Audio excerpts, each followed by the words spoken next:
Hello, Paul Kantner here, San Francisco calling. That looks good. Okay. You recording? I am. Hi, this is Paul Kantner from Jefferson Starship. You are turned on and tuned in to On the Flip Side with Java John on WFIT.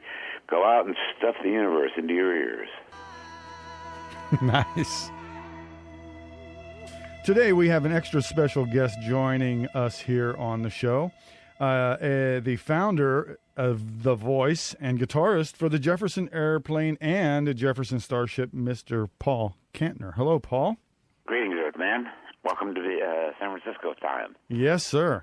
You know, it's a wonderful. It's wonderful to have this opportunity to chat with you here on the Flip Side. How are you doing? Really good. I had to have some back surgery a while back, and I'm slowly recovering from that, and looking forward to getting out on the road again. And we're looking forward to seeing you on the road. That's going to be great. I want to start by discussing the family tree that has sprung from the seeds of the Jefferson Airplane sometime about. You're not going to make me remember all of that. I'm not going to make you remember it all. No. Good. But the tree that has sprung from the seeds of the airplane 45 years ago really is a massive tree. It's there are a lot of good people I played with over the years, and I continue to play with a whole lot of great people. I think right now we have one of the best, if not the best, band in the United States, maybe the world. He said humbly. Yes. And well, we just did a 5 nights of shows to start off the year, and I had the best time of all. The young lady that you have singing with you now, Kathy Richardson. She is amazing. Splendid. I saw the video on HDNet of the band of Jefferson Starship performing with the youth orchestra. Oh yeah, that was fun last year with the Cleveland Youth Orchestra. Right. And we had a really good time with them. And yes, I was very, very impressed with Kathy. So that was. I was very impressed with Kathy the first time I saw her. So when our last singer Diana was leaving, I went up to her. I think it was down in Monterey, and said, "Hey, you want a job?" Yeah. And she said, "I could handle it." I hear you. Diana was wonderful too. But how long has Kathy been with you? Diana was very special. Yes. And now Kathy is equally special. And yeah, I've had the great luck of starting with Signe and then Grace and then Darby Gould also. Darby too, sure. I've just had the most amazing luck, or whatever you want to call it, to find myself in the presence of the most extraordinary singers and musicians. It's an attraction. It's a special kind of attraction you got there, Paul. I don't know if it's me, but whatever it is, I'm not going to question it. I'm going with it and enjoying the time of my life. Thank you. I hear you. Who all is in the band this time around? David Freiberg from the Quicksilver Messenger Service. Yes. One of the best singers in the county, if I may. Sure. Slick Aguilar, who's been with me for years, plays lead guitar. Chris Smith, likewise, plays piano and keyboards. And Donnie Baldwin, a drummer who's been with us for many years. So, like I say, we got a good band and a great body of songs, more to the point, and great current players, and I'm having a good time. Well, I personally never got to see you perform with the band until like '93, and then again about 6 years ago, and it was both times were magical, very special. So I'm looking forward to it again here tomorrow night in Florida. Yeah, come in and embrace the chaos of rock and roll if you want. The adventure, the frontiers. We always try to go places we haven't gone before, and it usually works out for the best for all of us. Well, I was mentioning the family tree, but speaking of trees, a couple of years ago, the latest studio recording by the Jefferson Starship is something called "The Tree of Liberty," which is a beautiful record. Can you give me a little background on how that came about? Yeah, we went back actually to a lot of the songs that we sang before we became rock and rollers, folk songs. I'm a great fan of the Weavers. Mm-hmm. You know who the Weavers are? Oh, sure. And remain so to this day, and it's probably the stuff that I like to listen to one of the most. The Weavers and Fred Neil right now are on my current turntable, and I learned a whole lot from them, not only about being in a band and more to the point, how to be in a band, but also how to be a band. And they went far beyond just playing music on stage. They did benefits to help a whole lot of people, which I learned from them and did to my extreme, and how to get along with one another, even though you're radically different characters. Sure. I learned from them, and I still am learning from them today. Well, it seems like the notion of the benefit concerts seem to have emerged from the rent parties that type that Woody and Pete and the Weavers would throw to help one another out on times. And it seemed to be just a logical thing to do. When we were starting up, there were so many people who needed this, that, and the other thing, and it was so relatively easy for us to just go out in the park and set up on a small truck, what do you call it? One of those small trucks. A flatbed? Flatbed. Yeah. And play and raise money for people just by asking. And we got a little more complicated as we went on, and it just worked out marvelously for us on all levels. And that I have to give credit to the Weavers for. Right on. The Jefferson airplane. I just still, I was just a kid in the '60s. Me too. But the thought of I am, for that matter. Yeah, I hear you. Me too.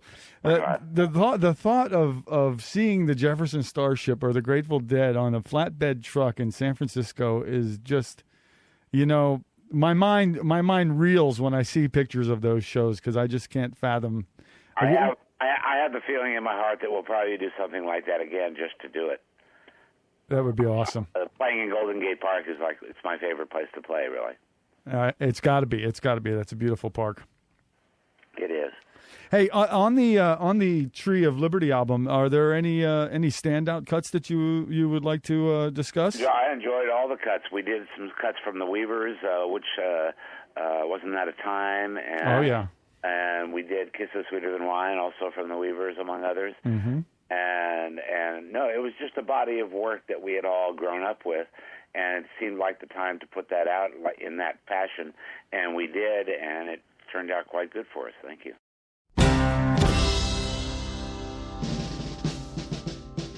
Do you stay in contact much with Marty and Grace? Oh, Grace particularly, because we have a daughter together. Well, that's true. Yes, duh. And so we're always not always, but yeah. we're on that level, and we have a nice relationship, talking wise, that we have with one another.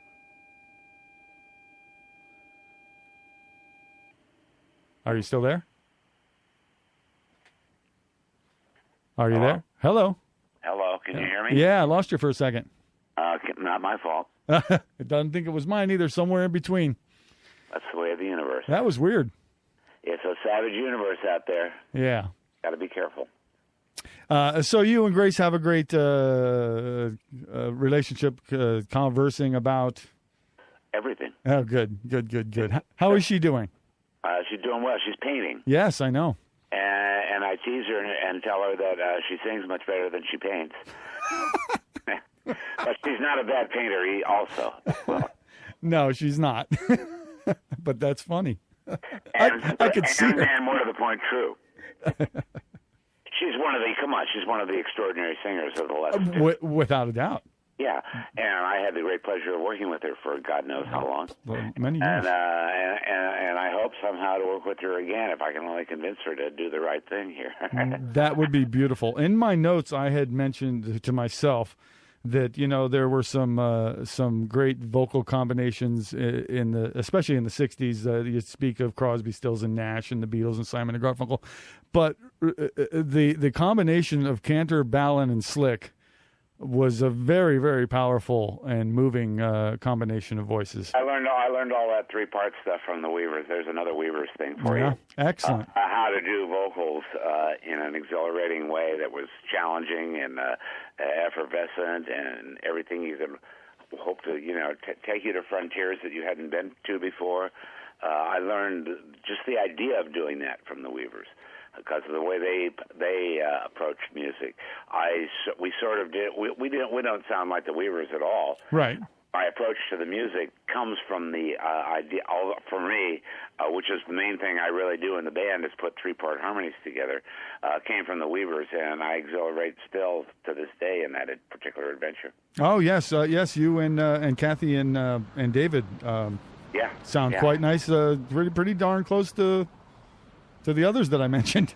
I don't know if we're close to them, but we do have different. Sure. We have a thing of our own. Is, for me, very exhilarating, and I hope to continue to do it and embrace it. Embracing chaos is what we do here, and I'm enjoying it to the fullest.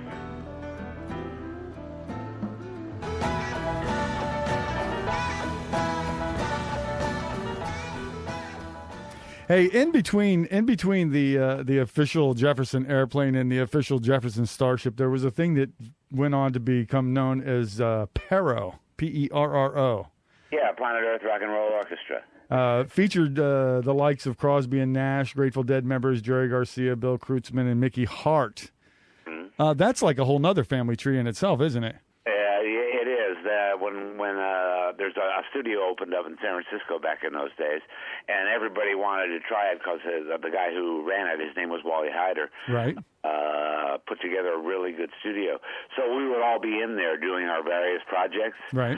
And as with movies, there are long downtimes where you're just sitting around waiting for them to set this, that, and the other. So we just wander from studio to studio, and we'd all stick our heads in. And, I could sing with that. Somebody would say, and I would say, well, go right ahead. Sure. And it was that casual, really, and it just there was a nice family group of people who were working in the studios, from the Dead to Crosby and Nash to ourselves and Santana and got a whole list of names that I can hardly remember in my old age. Just had the greatest time together and made those records, and that was one of them that came out. That came out a bit later, actually, but it started there. What? My Blows Against the Empire album. Right. Was being done at the time, and that's where the idea from it engendered. I figured, well, we should do this again someday, and it took about 10 years, but I finally got it together again to make. We're one of the few bands in I think rock and roll that do science fiction.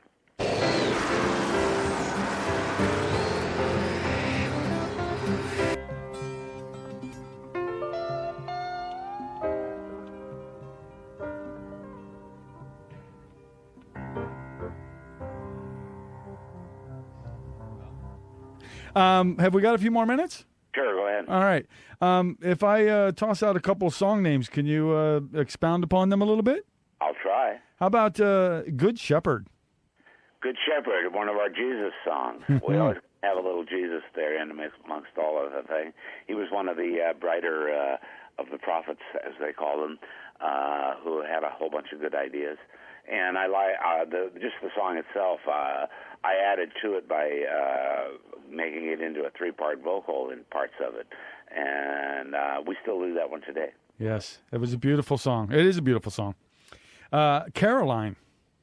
Caroline was written I just wrote the instrumental and gave it to Marty, as we did a lot in those days. Right. And he came back with that whole thing.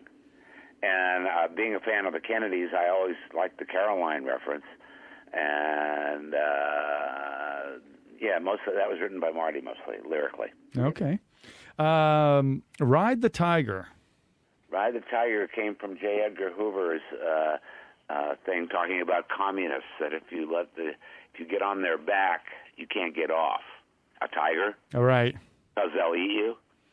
And so I said, well, I want to ride the tiger, J. Edgar Hoover, as he deserved to be with his, now they got him dressing up in tutus and walking around. That's pretty funny, actually. Do you know that story? Oh, yeah. Yeah, that's pretty funny for it to come out after all this time. Oh, yeah. And so, that came from J. Edgar Hoover's remark about communists. Right on. And then I guess that would lead me into Volunteers. Volunteers. It was just a lyric, a lick I had in the song We Can Be Together on the Volunteers album. Right. And Marty just one day took it in hand, sitting down and watching the garbage trucks come in and out of our house, and just wrote those words. just off the top of his head, and naturally I added it onto the end of "We Can Be Together," and it became one of our signature songs that we still do today. It's got some powerful emotion behind here, and that has some relevance to the current situation as well. Well, and that was my next question is your thoughts on the Occupy movement. I wish they had a speaker. Yeah. Of quality. That's the one thing I missed from them, that somebody who can stand up and be an extraordinarily good speaker. They don't have that, and I wish they would.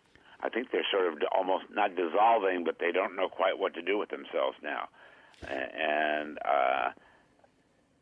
I enjoy that they are doing what they are doing because it needs to be done. Right. And I wish they had a leader. And leader is the wrong word, but I wish that they had somebody who could speak as a leader. Right.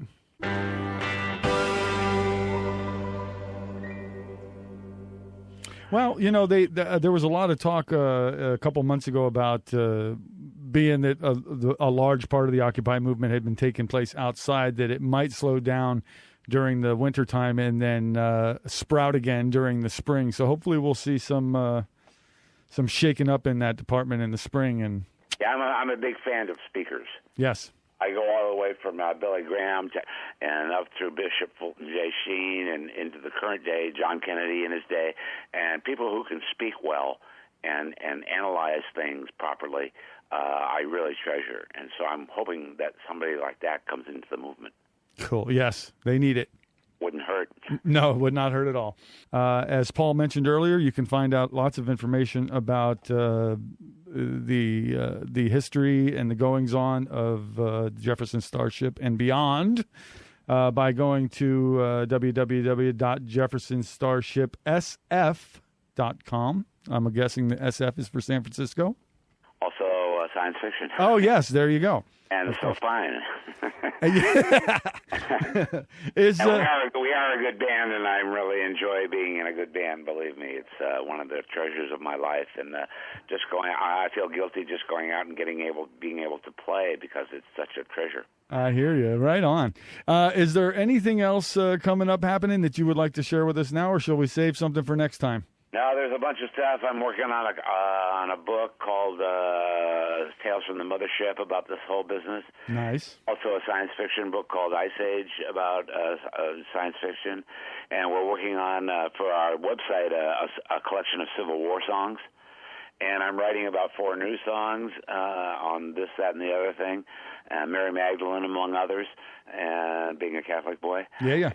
And we got a whole bunch of stuff in the works. Paul Kantner, it's been a real treat chatting with you today, and I sincerely hope we get to do it again someday soon. John, thanks for having me by, and over and out.